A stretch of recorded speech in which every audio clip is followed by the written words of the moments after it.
Hey, true believers. It's been a while since I've seen a movie that gets me super enthusiastic, makes you want to pick up as much merchandise as you can for a film. And that's what I found in the new Suicide Squad film directed by James Gunn. This guy knows how to take characters that you've rarely ever heard of and gives them heart and depth. He did that with Guardians of the Galaxy. Before that movie, I had no inkling to ever want to read one of those comics. Now, skip forward a few years, Groot, Rocket Raccoon, Star-Lord, Gamora, Drax, they are some of my favorite characters. And he hit the mark with this new Suicide Squad film. He knows how to take a lot of these B-rated characters that not a whole lot of people know about and really laid it out where you want to know more about them. For example, Bloodsport, Idris Elba. I never really heard much about him, and I missed Will Smith's Deadshot because Deadshot is one of my favorite characters. And a lot of people were talking about how they thought Bloodsport was just kind of a placeholder, and in a sense, he is. But Idris Elba is such an excellent actor that he pulled this character off to a T. And then putting him up against John Cena, who does Peacemaker, their back and forth is just absolutely hilarious. Now, for me, my personal breakout character in this film was Ratcatcher 2, played by Daniela Melchior. She is the daughter of the original Ratcatcher, which in this film I thought was odd. The person who played the original Ratcatcher that you see in the flashbacks was, and if I say this wrong, forgive me, Taika Waititi. He was the director of Thor Ragnarok and Love and Thunder. And seeing their flashbacks together when she was a little girl, they're very sweet, very, very emotional moments. There's a scene where she's talking to Bloodsport, and he talks about how he has a fear of rats. And I don't want to give away why he is afraid of rats, but she looks at him with this pain in her eyes, and she goes, "As imperfect as my father was, he loved me. I wish I could give that to you." And the reason this scene resonates is what gets Bloodsport to go on this Suicide Squad mission is his daughter kind of follows in his footsteps, starts becoming a thief. And Amanda Waller's pushing, saying that if you don't do this, she can be tried as an adult and go to prison, not juvenile hall. And so as much as he wants to kill her, he reluctantly goes on the Suicide Squad mission. Now, speaking of the mission, we open up on this cast of characters. We have Jai Courtney back as Captain Boomerang. We have other characters like Javelin, Weasel. There's Savant, played by Michael Rooker, which I thought was a very nice addition because he's such an awesome actor. A lot of people remember him as Merle from Walking Dead. I loved him as Yondu in Guardians of the Galaxy. But what I found interesting is when they go to put the brain bomb in Michael Rooker's character, the doctor, his name's Dr. Fitzgibbon, and you'll notice he's kind of a heavy-set gentleman behind him. That is John Ostrander. And you're thinking, why is that significant? He was the writer of the 80s Suicide Squad comics where a lot of these characters were born. So if you want to know more, I'd highly recommend reading those. I've gone over a few of them over on our main channel. Excellent, excellent reads. That Suicide Squad is actually the run where they introduced Barbara Gordon as Oracle. So for all else, read that. Deadshot, Boomerang, great characters from that time period. Now this film, oh my God, it earns its R rating because, in the first Suicide Squad movie, there was only one character that died. That was Slipknot. Okay, and then everyone else survived. But opening up on this film, almost everybody dies right off the bat. And I want to say that because there's a character called TDK, the Detachable Kid, or something like that. And it's a cameo by Nathan Fillion. I love this man. Firefly is still one of my favorites. If you haven't seen Dr. Horrible's sing-along blog, I think that's the name of it, But yeah, he does a great job as Dr. Hammer. Him and I'm drawing a blank now. The guy that play Doogie Howser, what's his name? Oh my goodness, I forgot his name. But they play well off each other. Now, surprisingly, Margot Robbie comes back strong in this film as Harley Quinn. I absolutely could not stand Birds of Prey. I thought that they did dirty with Black Mask. And for me personally, if they were going to do a Birds of Prey film, they really should have left Harley Quinn out of it. And then in that film, they should have focused on Huntress. The way they built up her character was absolutely phenomenal in that film, and that was one of the breakout parts of that movie for me. But that's as far into Birds of Prey as I want to go. Now, John Cena as Peacemaker, interesting character, and just the way they bounce off each other, especially Bloodsport and Rick Flagg, it's hilarious. And the way that he says that he wants to keep peace is he says, I'll kill as many men, women, as child needed to protect peace. And you're just thinking, wow, what a cold-blooded killer. But still, Gunn taking all these characters that are villains and to make you care about them, that is just great work from a director to get the best performances out of people. Now we have Colonel Rick Flagg coming back, who is played by, what's his name?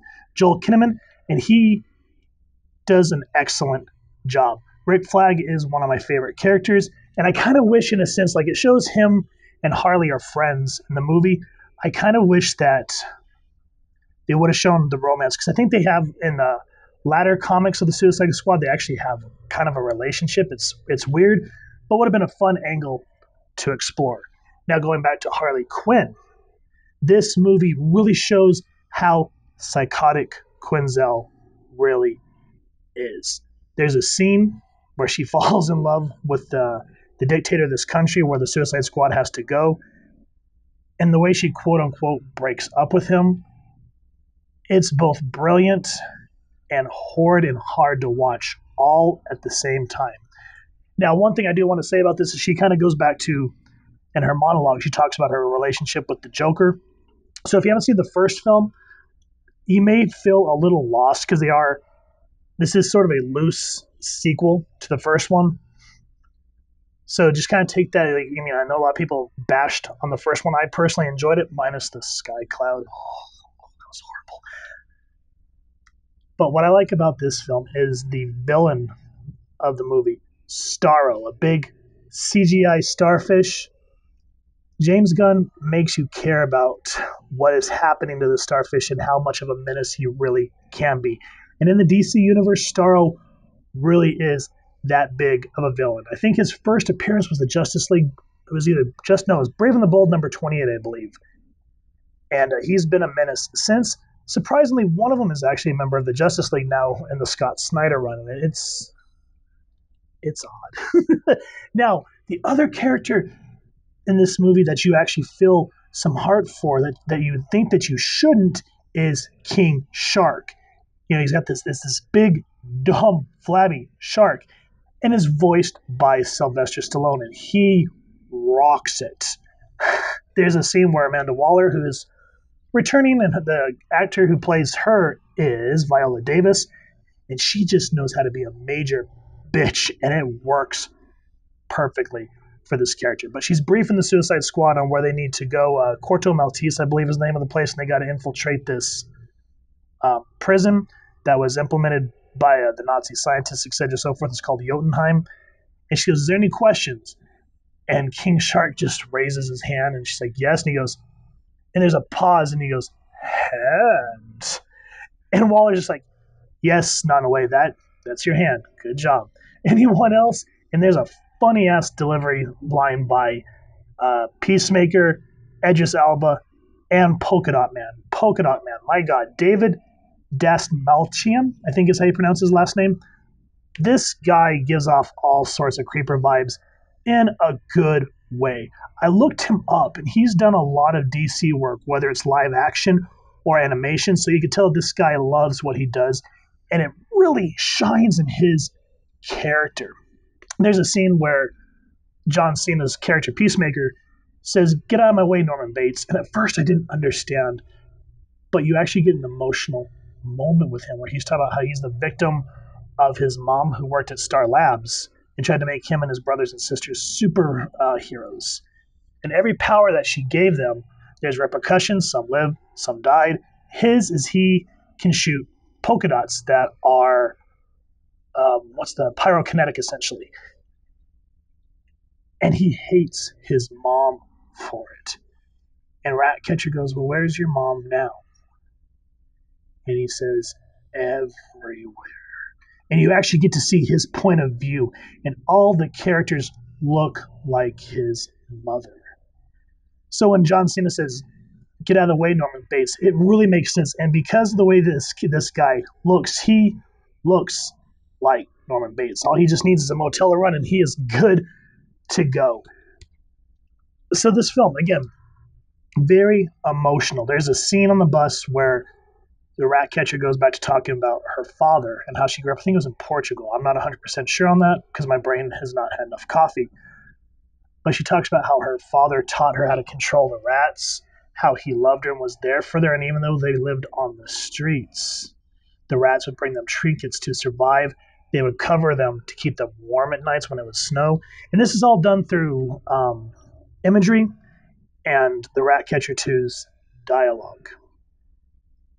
And it shows, she says, even though my father had his burden, so it shows that it was either meth or heroin more than likely. He OD'd. And she goes, after he OD'd, I came to America. Now, why is this important? Bloodsport says that Ratcatcher 2 reminds him of his daughter. And she keeps asking him, "Why are you afraid of rats?" And I've said this again. He said, there's a moment where he talks about what his old man did to him. I don't want to give that away. And again, she says, as perfect as my father was, he loved me. I wish I could give that to you. And there's a beat. And you can see Idris Elba start to tear up a little bit. And he just kind of looks away. That scene hits me every time. I've seen the movie about 2 or 3 times now. And that just hits me every time. Her relationship with King Shark is absolutely phenomenal. And as I just said, Rick Flagg does such a good job. Him and Harley Quinn had become close friends since the first movie. There's a quick, and I like that James Gunn makes sure in the dialogue that shows why she's back in Belle Reef prison, because, there was the first movie, Birds of Prey, and now we're doing the Suicide Squad. So why is she back? And her response to Captain Boomerang is quite hilarious. So guys, this film, there's so much that I want to say about it. I don't want to give it away. I know it's been out for a little while now, but I want you to go see this. The thinker, Peter Capaldi, who, if you guys don't know, was Doctor Who, he gives some actual great lines. There's one where the Ratcatcher and Polka Dot Man are trying to sneak him out the back because they have to use him to get into Jotunheim. And she goes, "Cooperate or I'm going to send 1,000 rats up your ass." And he goes, "Honey, you'd be surprised by the answer that I'd give you for that," or something to that degree. And you're just thinking, oh my. It's hilarious. It's violent. It's emotional. I didn't think that I was going to get this teared up in a Suicide Squad movie. Now, spoilers, if you haven't seen this, please pause this review, go watch the movie, and come back. Starro, the main villain, huge CGI starfish. Still one of my all-time favorite villains, but if you've never read a DC comic, you're going to enjoy him. And at the end, when he's fighting the Suicide Squad, how he's defeated, I'm not going to give that away, but he looks at the team and he goes, and granted, keep this in mind, he's been a prisoner for years and years at the hands of the Thinker. He goes, "I was happy, floating, staring at the stars." I was not expecting to get misty-eyed at that part. So, granted, James Gunn did an absolute amazing job capturing that 80s, Dirty Dozen comic book characters. It makes me want to go back and reread what I've already read, which I've reviewed a lot of them on the channels I've already said, but it makes me want to go out and get as many more as I could possibly find, because that was an excellent time in comic book history in my personal opinion, and it was written by John Ostrander, so I'm glad that he got a cameo in this film. I love that Nathan Fillion's in there. I love that Michael Rooker's in there. Idris Elba, I loved him in this film. Margot Robbie really shined after the flop that was Birds of Prey. The one thing that I will say is the music choices were good, but I will say that I still loved the first movie's soundtrack a lot better. I don't know. I mean, I loved a lot of the punk and whatnot from this one, but I don't know. I felt like the soundtrack from the first one just rolled better. That's my personal opinion. Let me know what you guys think. Let me know what you think of this film. I absolutely loved it. It actually inspired me to go out and get all the DC Multiverse McFarlane figures. I'm disappointed, though, McFarlane. You did not give us a Ratcatcher or a Rick Flagg. What's up with that, man? Hell, I'd even go for a TDK just to have a Nathan Fillion figure, or the Savant to have a Michael Rooker figure. So if you're listening, man, it would be awesome if you could do that.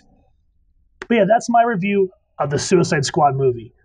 It has that great grittiness that you want from a kind of a B action sort of horror film.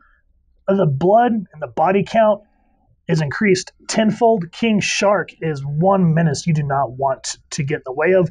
Same with Starro. And then again, it's balanced out with great humor, great emotional moments. I highly recommend that you guys go check out this film. So with that said, please let me know what you guys think down in the comments about this movie. If you've enjoyed this, we really would appreciate if you take a moment to hit like, share, and subscribe. Helps the club channel more than you could possibly know. And if you don't mind hitting that fancy little suicide bell next to subscribe, that way as we continue to upload content, you guys get notified. Come to the channel, and we love talking with you all and hearing your feedback down in the comments below, or our social media pages, which I'll make sure to leave the links down in the description. So with all that said, I hope you all continue to have an absolutely amazing day watching movies.